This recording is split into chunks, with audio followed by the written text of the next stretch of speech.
She walked into the building she had built from nothing, and no one recognized her. The woman at the front desk handed her a clipboard without looking up.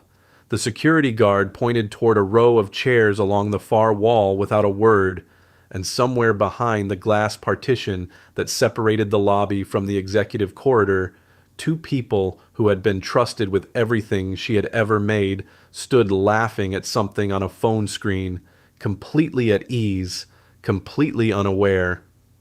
Eleanor Marsh sat down. She set her worn leather bag on her lap. She waited. 40 minutes passed. The air conditioning hummed at a frequency that seemed designed to make people feel small. At one point, a voice drifted through the partition, casual, unhurried, carrying the particular confidence of someone who has never once been made to feel invisible. The woman in the lobby, is she still out there? A pause. Let her wait. We're not running a walk-in clinic. A short laugh, then silence. Eleanor did not turn her head. She did not shift in her seat. She looked at her hands folded in her lap, and the only movement she made was the slow press of her thumb against the cap of the fountain pen she had carried in her coat pocket every day for 4 years. It had belonged to someone else once. When she finally rose and walked through the glass doors into the boardroom, the two people waiting inside looked up with the mild, practiced expression of administrators prepared to manage a routine meeting. They did not stand. They did not offer water. One of them gestured toward the chair across the table with the kind of efficiency that communicates, without words, that this will not take long. It did not take long. From the moment Eleanor stepped into that room, exactly 6 minutes passed. In those 6 minutes, she placed a folder on the table. She opened it slowly. She produced a document that neither of them had seen in 4 years, a founding charter, original signature still clear, ink still dark, and she set it at the center of the glass table without a word. The color left one face gradually. It left the other all at once. "I don't understand," one of them said. "What exactly is—" "I think you do," Eleanor said quietly. 6 minutes. That was all it took to dismantle 4 years of quiet, methodical betrayal. But to understand why Eleanor Marsh had walked back through those doors after 4 years of silence, why she had come alone, without lawyers, without warning, carrying nothing but an old blazer and a dead woman's pen, we need to go back to where it all began. Before we do, if this story is already pulling at something in you, subscribe, and tell us in the comments where in the world you're watching from. Because what brought Eleanor back is a story about grief, about trust, and about what a person is willing to do when someone desecrates the only thing they have left. 4 years earlier, Eleanor Marsh had been a different kind of quiet. She was 53 years old. The fun is just beginning. Tell us what city you're from in the comments, and don't forget to like and subscribe. The tension is rising. Who's watching from where? Like and subscribe to the channel. More to come. Tell us in the comments who's from which country, and give us a like and subscribe. The plot thickens. Let's check our geography. Tell us where you are now. Give the video a thumbs up and subscribe. We're just warming up. Tell us where you're watching from. Give the video a like and hit the subscribe button. The climax is near. Share where you're from, like, and be sure to subscribe. Events are unfolding rapidly. Write your city in the chat, give it a like, and subscribe so you don't get lost. The juiciest part is yet to come. Let's get started. Get to know each other. Where are you from? Like and subscribe right now. The suspense is building. Tell us where you're watching this episode from and reward us with a like and a subscribe. The excitement is running high. Tell us what city you're from now. Give us a big like and subscribe to the channel. The gray at her temples had spread through most of her hair by then, and she had stopped fighting it sometime around the first winter after Vivian died. The lines around her eyes had deepened into something that looked, depending on the light, like either wisdom or exhaustion. Most days it was both. She lived alone in a narrow house on the edge of the city, the kind of neighborhood where the trees had grown too large for the sidewalks and the roots had buckled the concrete into uneven ridges. She walked those ridges every morning at 6 in old running shoes with the left sole beginning to separate at the toe. She never replaced them. She wasn't sure why. The kitchen smelled like black coffee and lemon soap. She drank her coffee standing at the counter, looking at the window rather than through it. On the shelf above the sink sat a small framed photograph. 2 women in a university lab both laughing at something outside the frame. Eleanor on the left, younger, her hair still dark. Vivienne on the right, tall, angular, wearing a paper coffee cup like a crown because someone had dared her to. The photograph was slightly crooked. Eleanor never straightened it. She had a ritual. Every morning before the coffee was finished, she opened the notebook she kept on the counter and wrote one line. Not a journal entry, not a plan. Just one thing she intended to do that day that Vivienne would have considered worthwhile. Her neighbor's daughter, a 7-year-old named Cora, had noticed this habit through the kitchen window one Saturday morning. "What are you writing?" Cora had called from the garden, both hands wrapped around the fence post. "A reminder," Eleanor said. "Of what?" Eleanor looked at the notebook. That the work matters more than the day. Cora considered this with the gravity only a 7-year-old can bring to something she doesn't fully understand. Quote, 9, quote, she said finally. Quote, 10, quote, Eleanor said. She smiled. It reached her eyes, but only just. The foundation, the Marsh Cole Institute for Independent Medical Research, ran without her now. That had been the arrangement. After Vivian died, Eleanor had handed the operational reins to Marcus Hale and Diana Voss, 2 administrators she had brought in 3 years before Vivian's illness had taken hold. They were competent. They were experienced. They had stood in that hospital corridor and made a promise. Eleanor had believed them. She still received the quarterly reports. She read them at the kitchen table on Sunday evenings, making small marks in the margins with a fountain pen. Dark green ink, the same pen Vivienne had left behind in the top drawer of her office desk on the last day she was well enough to go in. The reports had always looked clean, orderly, reassuring. She had no reason, on any of those Sunday evenings, to look past the numbers. Not until the morning a plain brown envelope appeared on her front step, sitting in the damp, with no return address, and her name written in careful block letters across the front. The envelope was damp at the corners, as though it had been sitting outside through the early morning rain. Eleanor picked it up without thinking, the way a person picks up something that shouldn't be there. She turned it over. No return address, her name in careful block letters, the kind of handwriting that suggests someone trying very hard not to be identified. She set it on the kitchen table.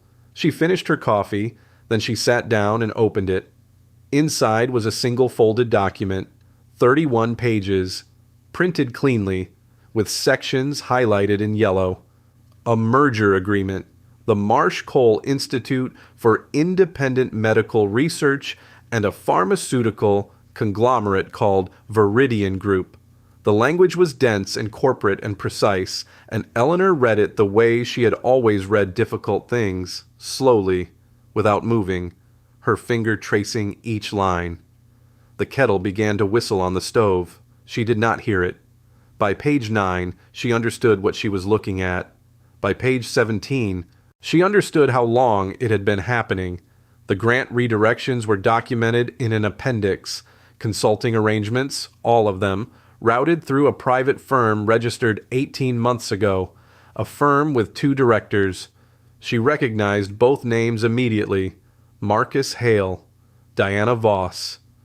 She set the document down. The kettle had gone silent at some point. The kitchen was very still, and the only sound was the rain beginning again outside the window, tapping unevenly against the glass. Eleanor looked at Vivian's photograph on the shelf. She did not cry. Her hands did not shake. She simply sat there for a long time, looking at the 2 women in the picture, both laughing, both completely unaware of what was coming, and she pressed her thumb slowly against the cap of the fountain pen in her pocket until she could feel the small ridge of the clip against her skin. On page 26, she found the timeline. The public announcement of the merger was scheduled for 6 weeks from the current date. The dissolution of the founding charter, the original document she and Vivienne had signed together in a borrowed conference room with bad lighting and cold pizza, was listed as a condition of completion. She read that line 3 times. Then she closed the folder. She stood up from the table. She walked to the hallway. She opened the narrow closet near the front door, the one that held her winter coats and a broken umbrella and a box of Vivienne's research notebooks she had never been able to give away. And she reached past all of it to the back, where an old blazer hung on a wire hanger. Dark gray, slightly worn at the elbows.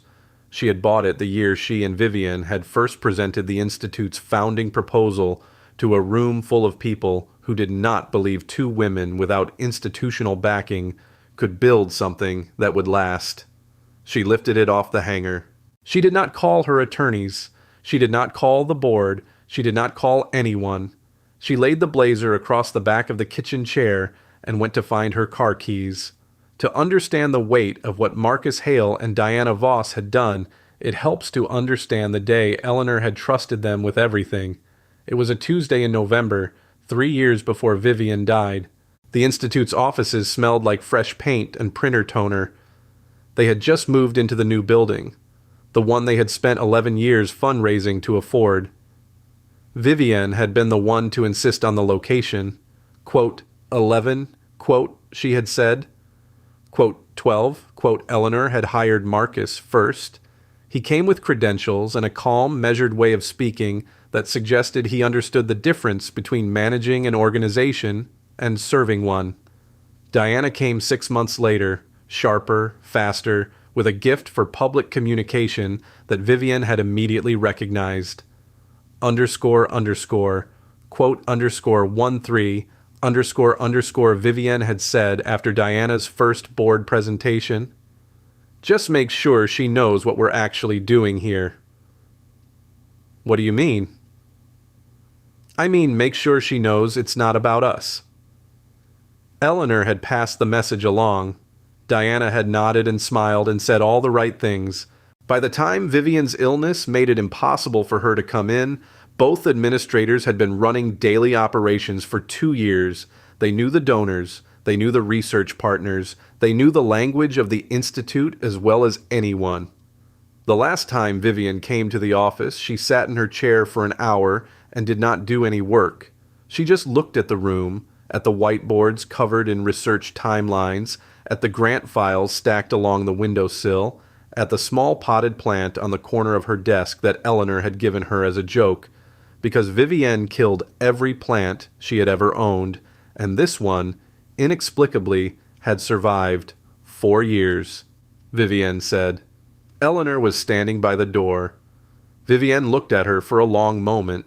Then she nodded once and picked up the fountain pen from her desk, the one with the dark green ink, and handed it to Eleanor without explanation. Eleanor took it. She didn't ask why. She understood that some gestures don't require explanation.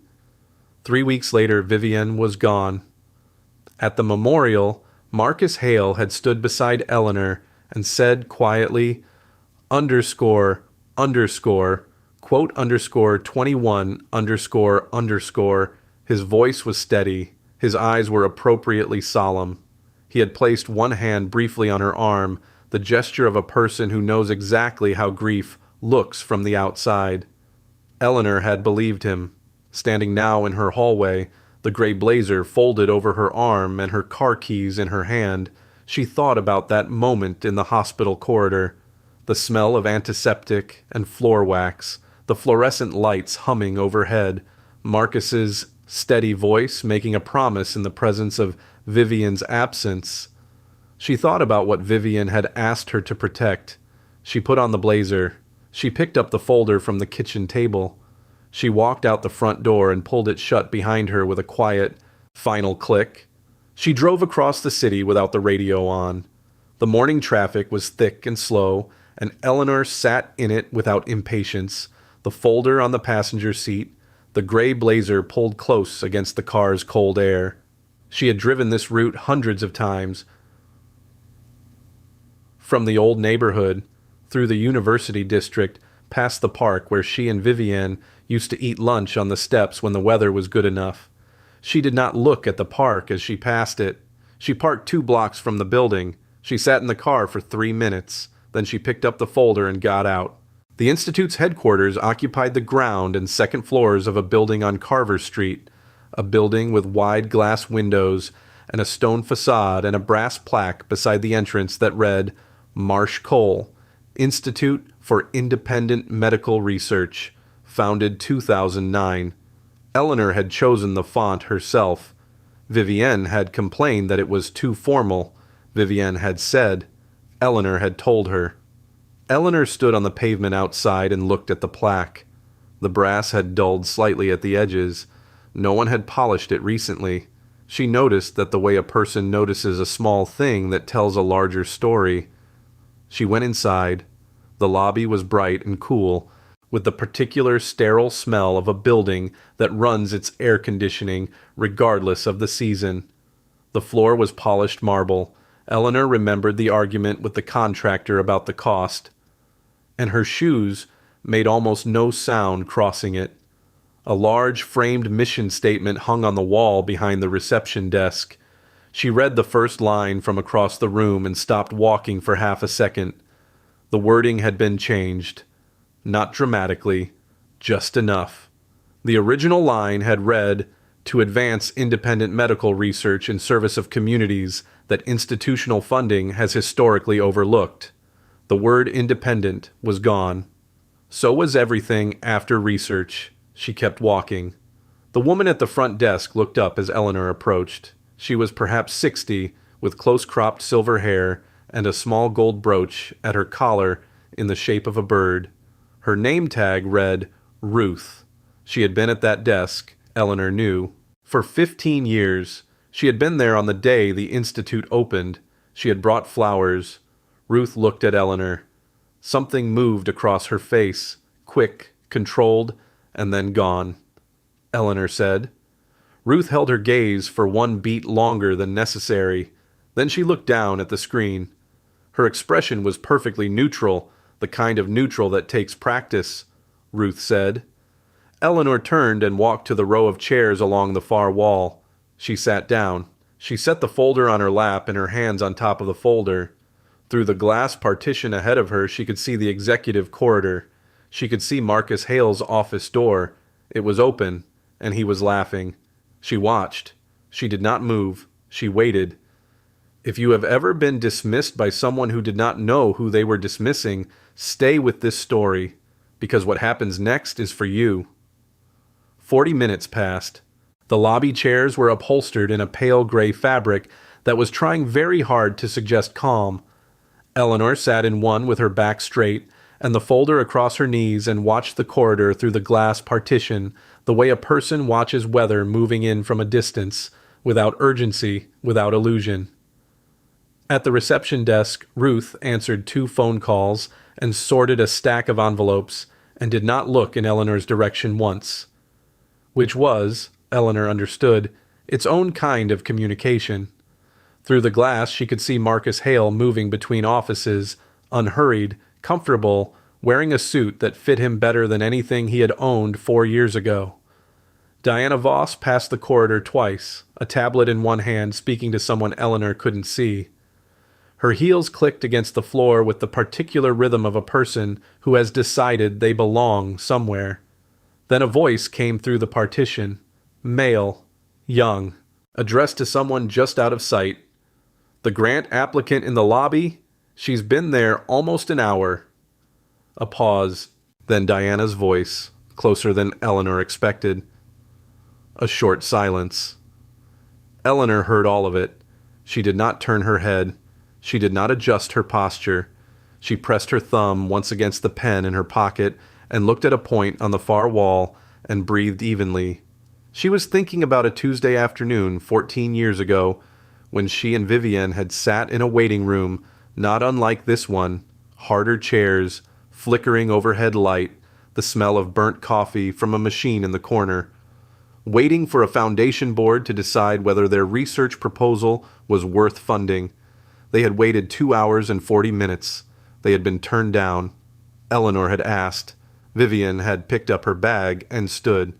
Quote 37 she'd said. Obviously? Eleanor almost smiled, sitting in the lobby of the building that had resulted from that conversation. Almost. At the 53rd minute, a young man appeared at the glass door and opened it with the expression of someone delivering mildly inconvenient news. Ms. Marsh? They can see you now. Eleanor stood. She smoothed the front of the gray blazer with one hand. She picked up the folder. She walked toward the door with the same unhurried pace she had used crossing the lobby, no faster, no slower, and she passed through the glass door into the corridor that smelled faintly of expensive coffee and new carpet and something else underneath both of those things. Something that smelled, Eleanor thought, like decisions made in rooms where no one expected to be held accountable.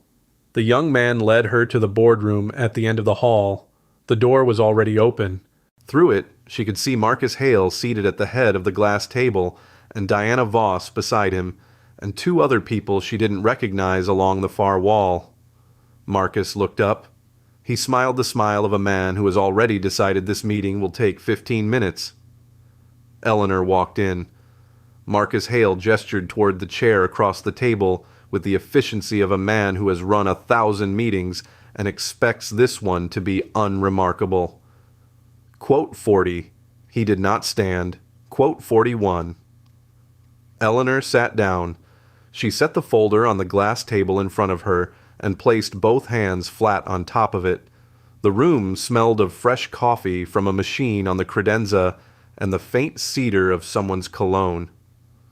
Through the window behind Marcus, the city moved in its ordinary morning way, indifferent and bright. I'm here about the merger, Eleanor said. The word landed quietly, too quietly. Marcus's expression did not change, but something behind it shifted, a small recalibration, like a ship adjusting its heading by 2 degrees. Quote, 43, quote, he said. Quote, 44, quote, 45, quote, Eleanor opened the folder. Quote, 46, quote. She slid the first page across the glass table. Quote, 47, quote, silence. Diana Voss set down her pen with the exaggerated care of a person trying very hard not to be noticed. One of the two people along the far wall shifted in their chair. The coffee machine on the credenza gave a small hiss. Marcus looked at the page. Then he looked at Eleanor. Quote, 48, quote, 49, quote, 50. His voice had changed, still measured, but with something underneath it now, something that wanted to be authority. Eleanor's voice was quiet, final. Stop. He stopped. She reached into the folder and produced a second document. Older. The paper slightly thicker, the edges worn soft from years of handling. She placed it on the table beside the first, and the contrast between them was immediate, the clean corporate precision of the merger agreement next to something that looked like it had been carried somewhere important and brought back. The founding charter, Eleanor said, original, with the original signatures. Diana leaned forward slightly. Her eyes moved to the bottom of the page. She read the signatures. The color left her face in a way that was not gradual. The charter contains a clause, Eleanor continued, that requires the written consent of both founding members for any structural dissolution or transfer of organizational independence. It's in Section 4. It has always been in Section 4.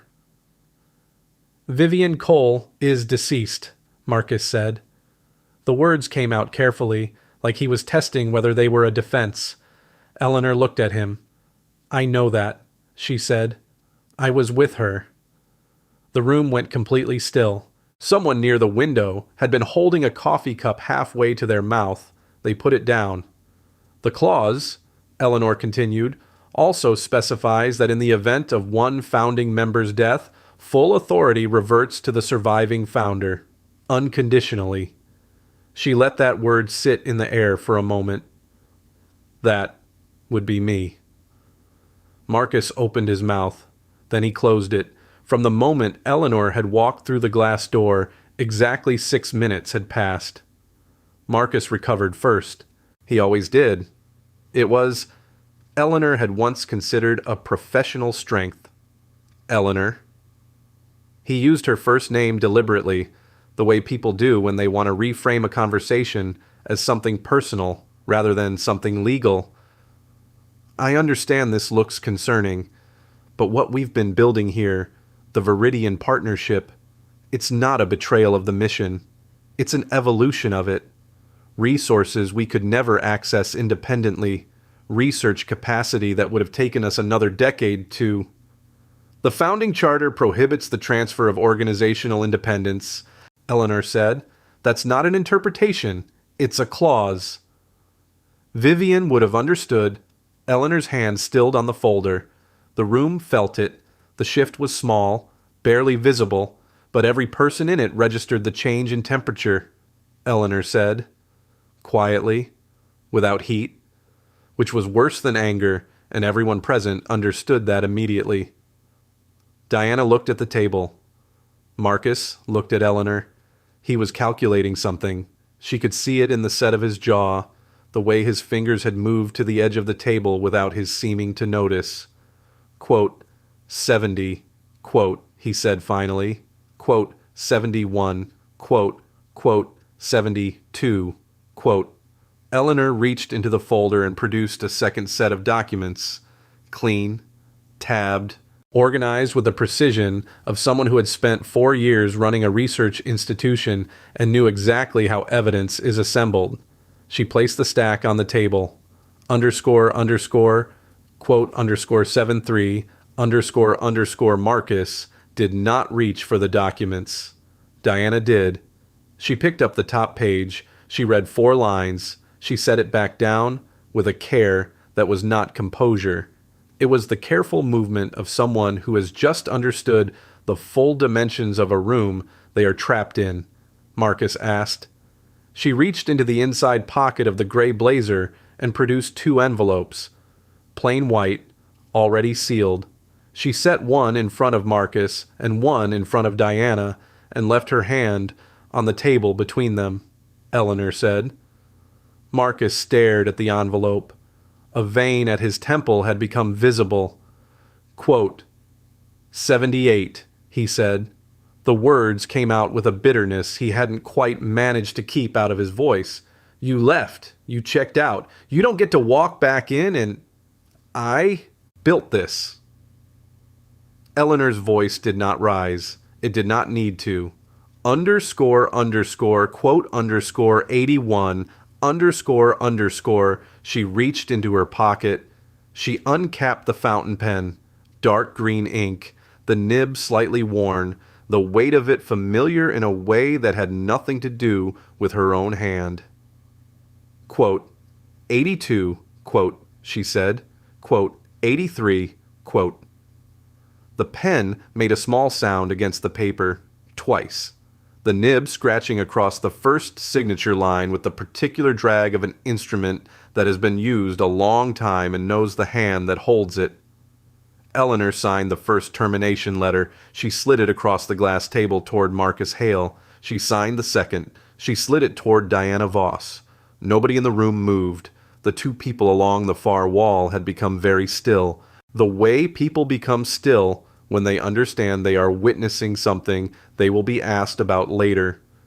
Marcus looked at the letter in front of him. Then he looked at the pen. Quote, 84, quote, he started. Quote, 85, quote, Eleanor said. Quote, 86, quote. His jaw tightened. He pushed the letter back across the table. Eleanor said. Her voice was even, unhurried. He didn't. Diana did. She lifted hers from the table with both hands, read it fully, and set it down again in front of her with a precision that looked like dignity, but wasn't. Her face had gone the careful blank of someone performing composure for an audience. Quote, 92, Diana said quietly, Eleanor said. Diana said nothing further. She picked up her leather portfolio from the table, stood, and walked to the door. Her heels made their familiar sound against the floor, but slower now, and without the confidence that had animated them an hour ago. She opened the door. She left without looking back. The door closed behind her with a soft mechanical click. Marcus remained seated for another moment, his hand flat on the table, his letter untouched. The morning light through the window caught the side of his face and showed every year of it. Quote, 96, quote, he said. His voice had changed entirely. Stripped of strategy, Eleanor said. He looked at her. Something moved through his expression that was not quite remorse and not quite defiance, something in between, the complicated territory of a person who has convinced themselves for long enough that the wrong thing was necessary. He stood. He picked up the letter. He folded it once and put it in his jacket pocket without reading it. He walked to the door and stopped with his hand on the frame. He said something, low enough that it didn't quite reach the room. One word, possibly two. Not caught, not answered. The door closed. Eleanor set the pen on the table in front of her. She looked at it for a moment. The worn barrel, the dark green ink dried at the nib's edge, the small dent near the clip where Vivian had dropped it once on a concrete floor and laughed about it for a week. She did not feel victorious. She felt the specific weight of something restored that should never have been taken, and underneath that, quieter and older, the weight of the person who was not in the room to see it. The weeks that followed were not clean or simple. They rarely are. The Viridian merger collapsed within 72 hours of Eleanor's formal withdrawal notice. 3 major donors paused their commitments pending review. A journalist published a piece with incomplete information that made the Institute sound unstable. For 2 weeks, Eleanor sat alone at the desk in the administrator's former office, a room that still smelled faintly of cedar cologne, reading damage assessments until past midnight, understanding that the harm ran deeper than 31 pages had suggested. She removed the rebranded mission statement from the wall herself. She did not replace it immediately. She left the space bare. She summoned Ruth upstairs on a Thursday morning. Ruth arrived in the doorway with her hands folded and her gold brooch at her collar, the same bird, the same careful posture. Eleanor said. Ruth sat. Eleanor said. Ruth was quiet for a moment. The building hummed around them. The air system, a phone ringing somewhere below, the ordinary sounds of an institution still breathing. __quote _104 Ruth said finally. __quote _105 Eleanor looked at her for a long moment. __quote _106 she slid it across the desk. __quote _107 Ruth looked at the envelope. Then she looked at Eleanor. __quote _108 she said quietly. The anonymous sender was identified 3 weeks later. Her name was Amara Diallo. 26 years old, a junior research coordinator who had stumbled onto the consulting firm's registration while processing grant paperwork and spent 2 months trying to decide what to do about it. Eleanor met her alone in a small conference room that smelled of old paper and window cleaner. Amara sat across the table with her hands wrapped around a paper cup of tea, her eyes carrying the particular exhaustion of someone who has been frightened for a long time. "Why did you send it?" Eleanor asked. Amara looked at the table, then up. "You wrote once, in the original grant prospectus, the very first one, that the work must belong to the people it serves, or it belongs to no one." She paused. "I had it memorized. I didn't know what else to do." Eleanor was quiet for a moment. "Thank you," she said, simply, without ceremony. 6 months later, the founding mission statement, original wording, every word, was restored to the lobby wall in the same font Vivienne had called too formal. Legal proceedings against both former administrators moved through proper channels. The Institute's independence was upheld in full.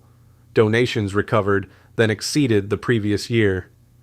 Eleanor still walked to work on mornings when the weather allowed, still wore the same shoes with the separating sole, still kept Vivienne's pen on the center of her desk, uncapped, ready. Real power does not live in a title or a corner office.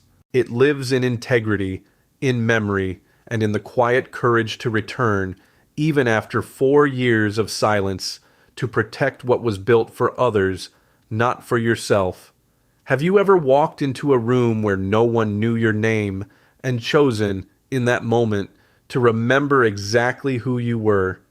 If this story moved you, subscribe and tell us in the comments where in the world you're watching from,